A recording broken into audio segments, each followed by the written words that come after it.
அன்புள்ள சகோதர சகோதரிகளே, பொதுவாக அல்லாஹ்வை திக்ரு செய்வது என்று நாம் பேசிக்கொண்டிருக்கிறோம். இந்த அல்லாஹ்வை திக்ரு செய்வது என்ற இந்த பிரயோகத்தை பொறுத்தவரையில் இதற்கு 2 அர்த்தங்களை நாம் காண முடிகிறது. ஒன்று பொதுவான அர்த்தம். அல்லாஹ்வை திக்ரு செய்வது என்று சொன்னால் இது தரக்கூடிய அர்த்தம் பொதுவானது.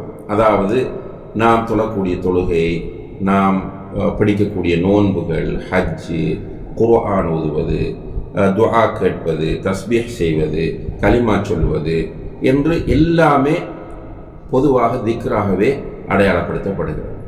தொழுவது திக்ர். அல்லாஹ் குர்ஆனில் சொல்கிறான், அகிமிஸ் ஸலாத லிதிக்ரி, என்னை திக்ரு செய்வதற்காக நீ தொழுவீராக என்று அல்லாஹ் தஆலா சொல்கிறார். எனவே பொதுப்படையான ஒரு அர்த்தம் திக்ருக்கு இருக்கிறது. அப்போ ஒருவர் தொழப்போகிறார் என்றால் அல்லாஹ்வை அவர் நினைவு கூறுகிறார். நோன்பு பிடிக்கிறார் என்றால் அல்லாஹ்வை நினைவு கூறுகிறார். குர்ஆன் ஓதுகிறார் என்றால் அல்லாஹ்வை நினைவு கூறுகிறார். ஹஜ்ஜுக்கு போகிறார் என்றால் அல்லாஹ்வை நினைவு கூறுகிறார். இப்படி அல்லாஹ்வை நினைவு கூறுதல் என்ற இந்த திக்ர் பொதுவான அர்த்தத்திலே ஒரு மஅனா ஆம் என்று சொல்வார்கள். இன்னும் ஒரு அர்த்தம் இருக்கிறது, மஅனா ஹாஸ். மஅனா ஹாஸ் என்றால் அல்லாஹ்வுடைய தூதர் ஸல்லல்லாஹு அலைஹி வஸல்லம் அவர்கள் கற்றுத்தந்த சில வார்த்தைகளை கொண்டு அல்லாஹ்வை திக்ர் செய்வது. இப்போ பொதுவாக நாம் வணக்க வழிபாடுகள் அனைத்தையும் செய்வது திக்ராகவே கருதப்படும். குறிப்பாக நபிகள் நாயகம் ஸல்லல்லாஹு அலைஹி வஸல்லம் அவர்கள் நமக்கு கற்றுத்தந்திருக்கிற வார்த்தைகள் இருக்கின்றனவே, அந்த வார்த்தைகள் உதாரணமாக சுப்ஹானல்லாஹ், அல்ஹம்துலில்லாஹ், லா இலாஹ இல்லல்லாஹ், அல்லாஹு அக்பர், சுப்ஹானல்லாஹி வ பிஹம்திஹி, சுப்ஹானல்லாஹில் அஸீம், அதே போல லா ஹவுல வலா குவத இல்லா பில்லாஹ், அல்ஹம்துலில்லாஹி அல்லதி அஹ்யானா பஅதமா அமாதனா வ இலைஹின் நுஷூர். இப்படி நாம் ஓதுவதற்காக வேண்டி அல்லாஹ்வுடைய தூதர் ஸல்லல்லாஹு அலைஹி வஸல்லம் அவர்கள் கற்றுத்தந்த வார்த்தைகள் திக்ர் என்று அழைக்கப்படும். அப்ப திக்ர் என்பதை 2 கோணங்களிலே நாம் பார்க்க வேண்டும். ஒன்று பொதுவான அர்த்தத்தில் பார்க்க வேண்டும். அந்த பொதுவான அர்த்தம் என்ன? நம்ம செய்யக்கூடிய அனைத்து இபாதத்துகளுமே திக்ர் தான்.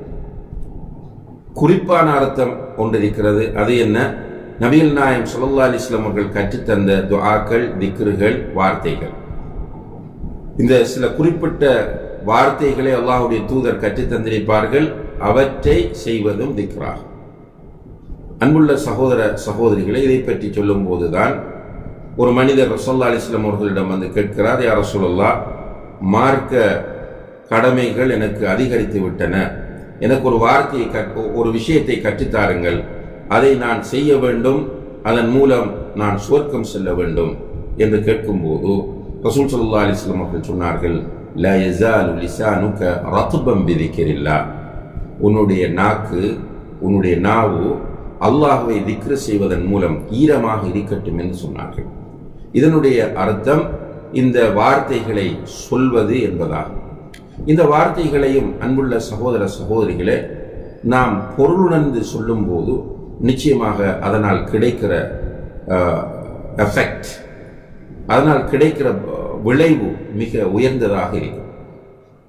இப்போ உதாரணமாக கவலை ஏற்படும் போது யா ஹய்யு யா கய்யூம் பிரஹ்மதிக அஸ்தகீஸ் என்று ஓதுவது, இது ஒரு திக்ர். யா ஹய்யு யா கய்யூம் பிரஹ்மதிக அஸ்தகீஸ், இதை ஓதினால் கவலை நீங்கும். ஆனால் இதை பொருளறிந்து ஓதும் போது இன்னும் வேகமாக அது நம்மில் பாதிப்பை, தாக்கத்தை ஏற்படுத்தும். யா ஹய்யூ, என்றென்றும் உயிரோடு இருப்பவனே, யா கய்யூம், நிலையாக இருப்பவனே, பிரஹ்மதிக அஸ்தகீஸ், உன்னுடைய அன்பை, கருணையை, இரக்கத்தை கொண்டு நான் உன்னிடம் அஸ்தகீஸ், உதவி தேடுகிறேன் என்கிற இந்த வார்த்தையை பொருள் உணராமல் சொல்லும் போதும் இன்ஷா அல்லாஹ் நம்முடைய கவலை நீங்கும். ரசூலுல்லாஹி அலைஹி வஸல்லம் அவர்கள் ப்ராமிஸ் பண்ணியிருப்பதனால். அதே நேரத்தில் நாம் பொருள் உணர்ந்து அதை ஓதுகிற போது நிச்சயமாக நாம் இதிலே ஒரு பெரிய ராகத்தை அடைய முடியும் என்பதை நாம் புரிந்து கொள்ள வேண்டும். அன்புள்ள சகோதர சகோதரிகளே, நாம் திக்ர் செய்வதற்கு நபிகள் நாயகம் ஸல்லல்லாஹு அலைஹி வஸல்லம் அவர்கள் கற்றுத்தந்த திக்ர்கள் இருக்கின்றன. அந்த திக்ர்களை அறிந்து அவற்றை நம்முடைய வாழ்க்கையிலே நாம் கடைபிடிக்க வேண்டும். அதிலும் குறிப்பாக திக்ரின் மீது ஆர்வமுள்ள மக்கள் சிலர், அது சில உலமாக்களாக இருக்கலாம், சில மாணவர்களாக இருக்கலாம், அவர்கள் இந்த திக்ரை மக்கள் கடைபிடிக்க வேண்டும் என்பதற்காக வேண்டி ஆதாரமில்லாத பல திக்ருகளையும் அல்லது பலவீனமான ஹதீஸ்களிலே வந்திருக்கிற திக்ருகளையும் மக்களுக்கு சொல்லிக் கொடுத்திருக்கிறார்கள். நாம் நம்முடைய சக்திக்குட்பட்டவரை சஹீஹான ஆதாரபூர்வமான திக்ருகளை தேடி ஓதிக்கொள்ள வேண்டும். குறிப்பாக சஹீஹுல் புகாரி என்று நம்முடைய கைகளிலே இருக்கிறது, தமிழ் மொழியிலே மொழிபெயர்க்கப்படும்.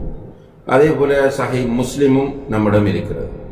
இப்போ இதிலே வரக்கூடிய திக்ருகள், குறிப்பாக சஹீஹ் புகாரியிலும் சஹீஹ் முஸ்லிமிலும் வரக்கூடிய திக்ருகள் பெரும்பாலும் ஆதாரபூர்வமானவையாகவே இருக்கும். அவற்றை பார்த்து நாம் திக்ருகள் செய்ய முயற்சி செய்ய வேண்டும். அல்லது சஹீஹான அடிப்படையில் தொகுக்கப்பட்ட சில திக்ர் கிதாபுகள் இருக்கின்றன. இப்போ அதிலே நாம் ஃபில்டர் பண்ணி, இதில் சில நேரங்களில் மனிதர்கள் என்று வரும்போது பலவீனமானவர்கள், அவர்களுடைய பார்வையில் சஹீஹ் என்று கொண்டு வருவார்கள், சில நேரம் தஈஃபாக இருக்கலாம். அவ்வாறான தஈஃப்களை ஒதுக்கிவிட்டு சஹீஹ்களை எடுத்து நாம் திக்ர் செய்ய முயற்சி செய்ய வேண்டும். உதாரணமாக இமாம் நவவி ரஹிமஹுல்லாஹ் அவர்களுடைய அல் அத்கார், கிதாபுல் அத்கார் என்று சொல்லக்கூடிய ஒரு பெரிய கிதாப் இருக்கிறது. மாஷா அல்லாஹ், நிறைய திக்ருகளை கொண்டு வருகிறார்கள். ஏராளமான சஹீஹான திக்ருகள் அதில் இருக்கின்றன. அதே நேரத்தில் லைஃபான திக்ருகளும் இருக்கின்றன. அதே போல ஹிஸ்னுல் முஸ்லிம் என்று சொல்லக்கூடிய அண்மையிலே துவக்கப்பட்ட ஒரு புத்தகம் சவுதி அரேபியாவிலே உள்ள வஃபுல் கஹ்தானி ரஹிமஹுல்லாஹ் அவர்களால் துவக்கப்பட்டு தமிழ் மொழியிலே மொழிபெயர்க்கப்பட்டு இன்னும் ஆங்கிலம் இது போன்ற பல மொழிகளுக்கு மொழியாக்கம் செய்யப்பட்ட புத்தகம் இருக்கிறது. இதிலும் பெரும்பாலும் சஹீஹான திக்ருகள் காணப்படுகின்றன. எனவே இவ்வாறான திக்ர் புத்தகங்களை எடுத்து நாம் பொருள் உணர்ந்து அந்த திக்ருகளை பார்த்து ஓதுவதை விட மனப்பாடம் செய்து கொண்டு ஓதுவது என்பது உண்மையிலேயே மிகப்பெரிய பாக்கியமாகும் என்பதை நாம் புரிந்து கொள்ள வேண்டும். இப்போ பார்த்து ஓதுகிற போதும் மனதுக்கு அமைதி கிடைக்கும், இந்த திக்ரினால் கிடைக்கிற நன்மைகள் எல்லாம் கிடைக்கும். ஆனால் பார்க்காமல் ஓதுகிற போதும், பொருள் உணராமல் ஓதும் போதும் இதனால் கிடைக்கிற நன்மைகள் எல்லாம் கிடைக்கும் இன்ஷா அல்லாஹ். ஆனால் பொருள் உணர்ந்து ஓதுகிற போது கிடைக்கிற அந்த இன்பம், இப்போ பார்க்காமல் ஓதுகிற போதும் பொருள் உணர்ந்து ஓதுகிற போதும் கிடைக்கிற இன்பம் பார்த்து ஓதுகிற போதும் பொருள் உணராமல் ஓதுகிற போதும் கிடைக்காது என்பதை யாருமே மறக்க மாட்டோம். எனவே இதற்கு முக்கியத்துவம் கொடுக்க வேண்டும். நம்முடைய அன்றாட வாழ்க்கையிலே அன்புள்ள சகோதர சகோதரிகளே, எல்லா நிலைகளிலும் நமக்கு திக்ருகள் இருக்கின்றன. அதைத்தான் ஆயிஷா ரலியல்லாஹு அன்ஹா அவர்கள் சொல்கிறார்கள், ரசூல் ஸல்லல்லாஹு அலைஹி வஸல்லம் அவர்கள் எல்லா நிலைகளிலும் அல்லாஹ்வை திக்ர் செய்யக்கூடியவர்களாக இருந்தார்கள் என்று சொல்கிறார்கள். எனவே எல்லா நிலைகளிலும் அல்லாஹ்வுடைய தூதர் ஸல்லல்லாஹு அலைஹி வஸல்லம் அவர்கள் திக்ர் செய்திருக்கிறார்கள். அந்த திக்ருகளை நாமும் அறிய வேண்டும். அதே போன்று பொதுப்படையாக நமக்கு நேரம் ஃபிக்ஸ் பண்ணாமல் சொல்லப்பட்டிருக்கிற திக்ருகள் என்ன என்பதையும் நாம் அறிய வேண்டும். அவற்றை அறிந்து நம்முடைய நாவை அல்லாஹ்வை திக்ர் செய்வதன் மூலம் எப்போதும் ஈரமாக வைத்துக் கொள்ள வேண்டும். உண்மையிலே நம்முடைய நாவை அல்லாஹ்வை திக்ர் செய்வதன் மூலம் ஈரமாக்குகிற நேரத்தில் ஹதீஸ்களிலே வந்திருக்கிற இமாம் இப்னுல் கைம் அல் ஜௌசியா ரஹ்மஹுல்லாஹ் அவர்கள் குறிப்பிடுகிற அந்த 70க்கும் மேற்பட்ட பயன்கள், நன்மைகளை நாம் அடைய முடியும். குறிப்பாக நம்முடைய நாவு தான் அன்புள்ள சகோதர சகோதரிகளே நம்மை நரகத்திற்கு இட்டுச் செல்லக்கூடிய மிகப்பெரிய ஒரு டூலாக, மிகப்பெரிய ஒரு கருவியாக காணப்படுகிறது. நபி ஸல்லல்லாஹு அலைஹி வஸல்லம் அவர்கள் சொன்னார்கள், மனிதர்களை நரகத்திலே முகம் குப்புற தள்ளுவது அவர்கள் தங்களுடைய நாவுகளினால் தேடிக்கொண்டதை தவிர வேறு என்ன இருக்கிறது என்று கேட்டார்கள். உண்மையிலே நாவு மிக ஆபத்தானது. குறிப்பாக ஃபித்னாவுடைய காலத்திலே நம்முடைய நாவு மிகவும் கவனமாக பேணப்பட வேண்டியதாகும். ரசூல் ஸல்லல்லாஹு அலைஹி வஸல்லம் அவர்கள் ஃபித்னாக்கள் பற்றி பேசுகிற போது அதிலிருந்து வெற்றி பெறுவதற்கு, விடுதலை பெறுவதற்கு என்ன வழி என்று சஹாபாக்கள் கேட்டார்கள். நபி ஸல்லல்லாஹு அலைஹி வஸல்லம் அவர்கள் சொன்னார்கள், அம்சிக அலைக லிசானக், உன்னுடைய நாவை நீ கட்டுப்படுத்திக் கொள்ள என்று சொன்னார்கள். உன்னுடைய நாவை நீ கட்டுப்படுத்திக் கொள்ள என்று சொன்னார்கள். நாவை பேணி பாதுகாக்க வேண்டும். நபி ஸல்லல்லாஹு அலைஹி வஸல்லம் அவர்கள் சொன்னார்கள், யாரொருவர் தன்னுடைய 2 தொடைகளுக்கு மத்தியில் இருக்கிற மர்ம உறுப்பையும் தன்னுடைய 2 தாடைகளுக்கு மத்தியில் இருக்கிற நாவையும் பேணி பாதுகாப்பதாக எனக்கு உத்தரவாதம் தருகிறாரோ அவருக்கு சுவர்க்கத்தில் ஒரு வீட்டுக்கு நான் உத்தரவாதம் என்று சொன்னார்கள். இந்த நாவை பேணி பாதுகாக்க வேண்டும். அன்புள்ள சகோதர சகோதரிகளே, நாவை பேணி பாதுகாப்பதற்கு மிக சிறந்த ஒரு வழிதான் அல்லாஹ்வை அதிகமாக திக்ரு செய்வதாகும்.